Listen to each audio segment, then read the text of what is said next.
नित्यपाठ श्री शनिस्तोत्रम्। अस्य श्री शनैश्चर स्तोत्र मंत्रस्य दशरथ ऋषिः शनैश्चरो देवता त्रिष्टुपछन्दः शनैश्वर प्रीत्यर्थे जपे विनियोगः।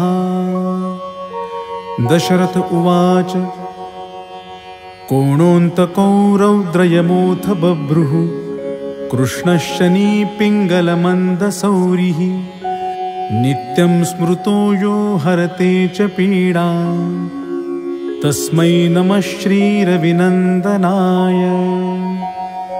सुरासुराः किं पुरुषा गणेन्द्रा गन्धर्वविद्याधरपन्नगाश्च पीड्यन्ति सर्वे विषमस्थितेन तस्मै नमः श्रीरविनन्दनाय। नरा नरेन्द्राः पशवो मृगेन्द्राः वन्याश्च ये कीटपतङ्गभृङ्गाः पीड्यन्ति सर्वे विषमस्थितेन तस्मै नमः श्रीरविनन्दनाय।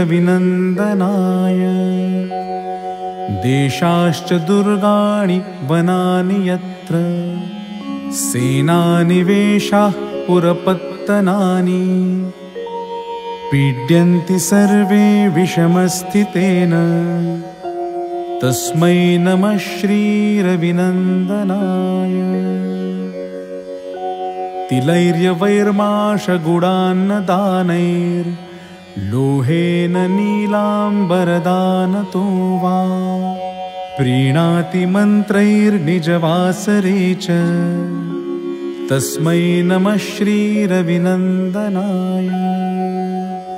प्रयागकूले यमुनातटे च सरस्वती पुण्यजले गुहायां यो योगिनां ध्यानगतोऽपि सूक्ष्मस्तस्मै नमः श्रीरविनन्दनाय। अन्यप्रदेशात् स्वगृहं प्रविष्टस्त्वदीयवारे स नरः सुखी स्यात् गृहाद्गतो यो न पुनः प्रयाति तस्मै नमः श्रीरविनन्दनाय।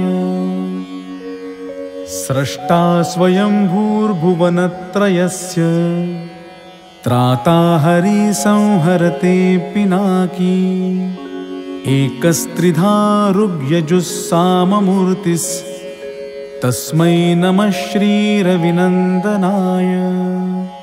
शन्यष्टकं यः पठति प्रभाते नित्यं सुपुत्रैः पशुबान्धवैश्च